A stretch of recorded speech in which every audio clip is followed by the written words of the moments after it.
தமிழகத்தில் இன்று மாலை முதல் 144 தடை உத்தரவு அமலுக்கு வருகிறது. அனைத்து மாவட்ட எல்லைகளும் மாலை 6 மணி முதல் மூடப்படுகிறது. சார், உச்சி வெயில், லாக்டவுன் டைம், கொரோனா புரோட்டோகால மீறி நம்மளால ஒண்ணுமே பண்ண முடியாது. இந்த டைம்ல அந்த கிளர் எங்க சார் தேடி கண்டுபிடிக்கிறது? நம்ம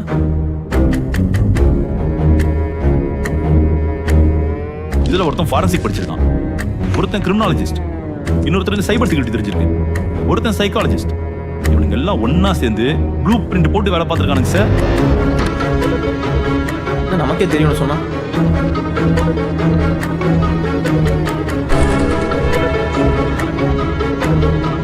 கொலை பண்றவங்க அவன் என்ன பண்ணா?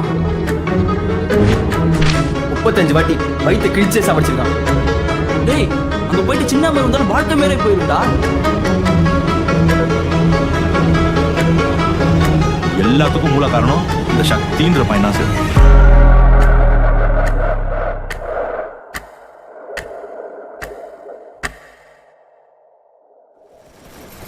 நம்மளாம் சேர்ந்து ஒன்று பண்ணலாமா? என்ன அளவு சக்தி?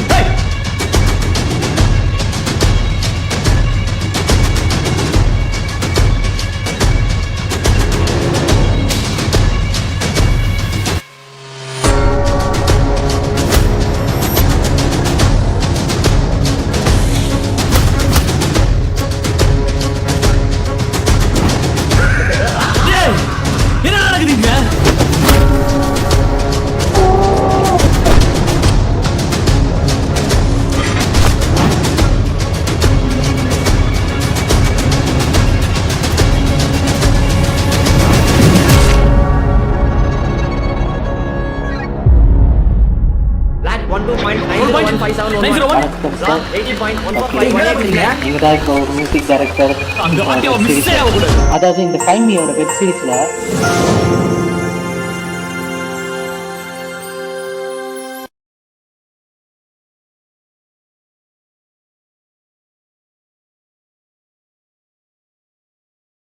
இந்த மாதிரி எஃபெக்ட், மியூசிக்கல் எஃபெக்ட் இந்த மாதிரி கொடுத்தா இந்த மாதிரி 0 பட்ஜெட் ஹை லெவல் போகணும்னு உங்களுக்கு எப்படி தோணுச்சு? ஆக்சுவலாக மியூசிக் வந்து நான் மோஸ்ட்டாக எல்லாமே இந்த ஆல்பம் சாங்ஸ் இருக்குல்ல, அந்த மாதிரி போட்டு எனக்கு இந்த ஒரு இது இருக்குது, ஃபீல் இருக்குது. ஸோ அதில் இப்போ கொஞ்சம் கிராண்டாக பண்ணலாம் அப்படின்னு ஒரு தாட் இருக்கிறப்போ தான் இந்த மாதிரி ஃபைன் மீ பண்ணலான்னு சொல்லிட்டு வந்தான். சரி, ஓகே பண்ணலான்றப்போ அந்த என்னெல்லாம் ரெஃபரன்ஸ் எடுப்போம்ல, எந்த மாதிரி படத்தில் பண்ணலான்னு சொல்லிட்டு இந்த மாதிரி த்ரில்லிங் படம் பார்த்தாலே இவன் சொன்ன மாதிரி இப்போது இந்த க்ரைம் த்ரில்லர் அப்படின்ற ஜானரில் என்ன படம் வந்திருக்குன்னு பார்த்தா முதல்ல வந்து ராட்சசன் அந்த மாதிரி தான்.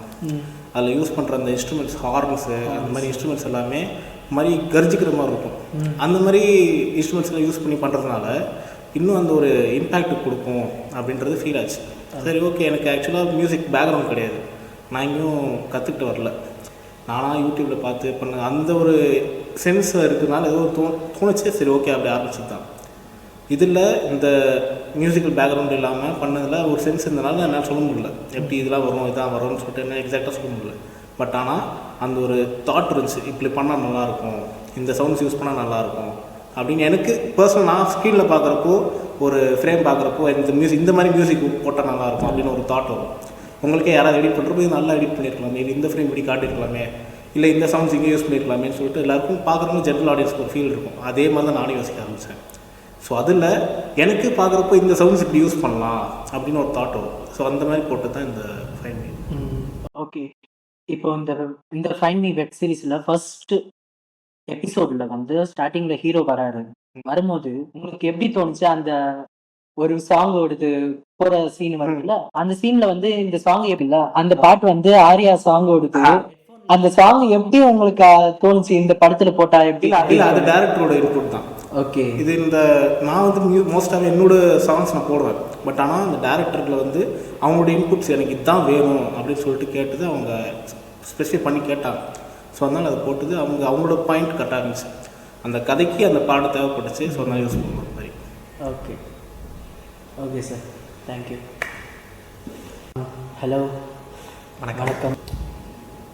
இப்போ நீங்கள் ஹீரோ கிடையாது, இப்போ ஒரு டைரக்டர்.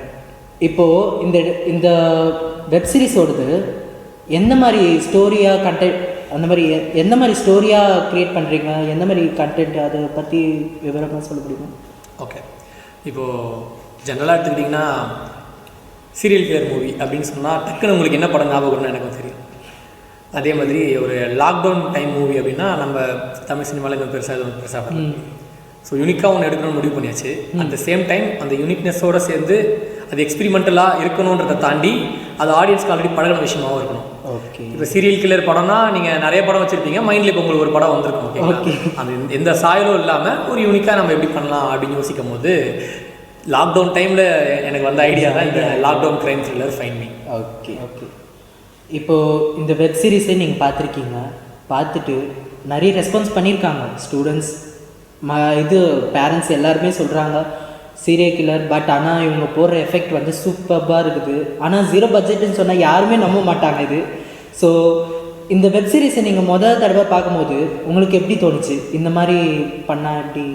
ஆக்சுவலாக நான் அதை எடுத்து முடிச்சதுக்கப்புறம் இது டேபிளில் இருக்கும்போதும் சரி, அதில் ஃபஸ்ட்டு டிராஃப்ட் அவுட் பார்க்கும்போதும் சரி, இது ஃபைனலாக வந்து அவுட்டு பார்க்கும்போதும் சரி, எனக்கு மைண்டில் திரும்ப ஒரே விஷயம் தான் வந்து போகும். ஏன்னா லைக் இந்த இன்டர்வியூ ஃபஸ்ட்டு இன்டர்வியூ நீங்கள் தான் எடுக்கிறீங்க, ஆனால் உங்களுக்கே நான் இதை சொல்கிறேன்.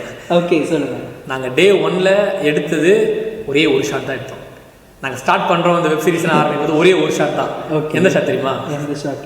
பேகை மாட்டி நான் ஊரில் அந்த தெருவில் நடந்து வர ஷாட். ஓகே, எவ்வளோ நேரம் ஆகிட போகுது? இங்கேருந்து ஒரு 10 அடியில் நடந்து போய் தான் கேட்டு தரணும், அவ்வளோதான். இதை நாங்கள் ஒரு நாள் ஃபுல்லாச்சு அந்த ஷாட் எடுத்து. இதுக்கு ஒரு நாள் ஆச்சு. நாங்கள் அங்கேயே அதை ட்ராப் பண்ணிட்டு போயிருந்தா இன்றைக்கி நாங்கள் இந்த இன்டர்வியூவில் என்னால் கொடுத்துருக்க முடியாது. எனக்கு ஒவ்வொரு வாட்டியும் நான் என்னோடய வெப் சீரிஸ் அவுட் பார்க்கும்போது அந்த ஃபஸ்ட்டு ஷாட்டை பார்க்கும்போது இந்த ஷாட் எடுக்கிறதுக்கு நம்மளுக்கு ஒரு நாள் ஆயிருக்கு அப்படின்னு தான் யோசிப்பேன்.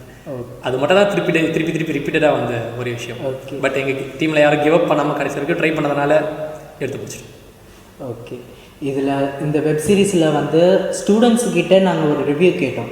என்னென்னா, உங்களுக்கு வந்து ஹீரோவில் வந்து ஜெபாஸ்டின் பிடிச்சிருக்கா இல்லை சக்தியோட ரோல் பிடிச்சிருக்கான்னு கேட்டால், ஜெபாஸ்டின் வந்து எங்களுக்கு ஃபுல் ஆயிடுச்சு, பட் சக்தி வந்து இன்னும் கொஞ்சம் ட்ரை பண்ணியிருக்கலாமோ அப்படின்னு சொல்கிறாங்க.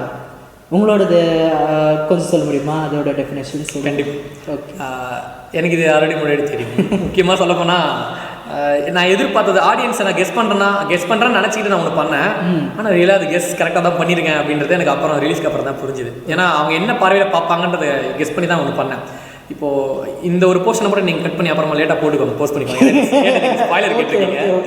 என்னன்னா சிம்பிளாக சொல்கிறேன், எண்ட் ஆஃப் தி ஸ்டோரியில் பார்த்தீங்கன்னா காமெடியன் ஹீரோவாக மாறிடுவான், ஹீரோ வில்லனாக மாறிடுவான், வில்லன் எல்லாரும் சப்போர்ட் பண்ணுற ஒரு சப்போர்ட்டிவ் கேரக்டராக மாறிடுவான். எண்ட் ஆஃப் தி ஸ்டோரி இப்படி முடியும் போது யாருக்குமே அந்த ஹீரோன்ற கேரக்டர் முக்கியமாகவே தெரியாது. ஓகே, ஸோ கதை அப்படி முடியறதுனால அவங்களுக்கு அப்படி தோன்றது தான் என்னோட படத்தோட சக்ஸஸ். ஓகே, இந்த வெப் சீரிஸோடு இருக்குல்ல, ஸோ இந்த வெப் சீரிஸோடது எந்த மாதிரி ஸ்டோரி உங்களுக்கு க்ரியேட் ஆச்சு? ஃபர்ஸ்ட் டைம் இந்த வெப் சீரிஸை உருவாக்கும் போது முதல்ல இந்த கண்டென்ட்டு தான் இந்த எடுக்கணும் அந்த மாதிரி. புரியுது. லாக்டவுன் வந்துச்சு இல்லையா, அப்போ வந்து யூஜி செகண்ட் இயர் படிச்சுட்டு இருந்தேன். சரி, வெளியே போக முடியாது, போனால் போலீஸ் வந்து துரத்தி விட்ருவாங்க, கும்பலாக பசங்க தெருமுனையில் நின்றுட்டு இருக்கும்போது சைரன் சவுண்ட்லாம் வச்சு ப்ராங்க்லாம் பண்ணுவாங்க, நாங்களாம் வந்துச்சு போகும்போது நிறைய நடந்துட்டு இருந்தது. அப்போ அவங்களுக்கு வந்து பெரிய விஷயமா என்ன இருந்ததுன்னா, போலீஸ் ஒருத்தர் பேசிகிட்டு இருக்கும்போது சொன்னார், ஸ்டேஷனில் ஆளே இல்லை, நிறைய பேருக்கு கொரோனா வந்து வீட்டில் பார்த்துட்டு இருக்காங்க, எங்களுக்கே பயமாக இருக்குது, புள்ளக்குடியில் இருக்குது. அப்போது ஒரு விஷயம் தோணுச்சு, போலீஸ்க்கு இப்போ எவ்வளோ பிரச்சனை இருக்குது அந்த டைமில், அப்போ திடீர்னு இப்போ யாராவது இந்த படத்தெல்லாம் வர மாதிரி கொலைலாம் பண்ணிட்டு ஒரு ஊராக சுற்றி இருந்தால் அவனை எப்படி பிடிப்பாங்க அப்படின்னு யோசிச்சேன். ஆனால் நல்லா இருக்கேன் அப்படின்ட்டு எனக்கே தோணுச்சு, நல்லா இருக்குது, நம்மளே ட்ரை பண்ணக்கூடாது. ஓகே, அப்புறம் தேடி பார்த்தேன், இந்த மாதிரி ஒரு சுச்சுவேஷனில் இப்படி ஒரு கதை எங்கேயாச்சும் இருக்குது அப்படின்ட்டு. ஐயோ இல்லை, இப்போவும் இல்லை. அதனால் அது எங்களுக்கு ஒரு பெரிய ப்ளஸ் பாயிண்ட். அதுதான் அந்த ஃபைண்ட் மீயோட ஸ்டார்டிங் பாயிண்ட்.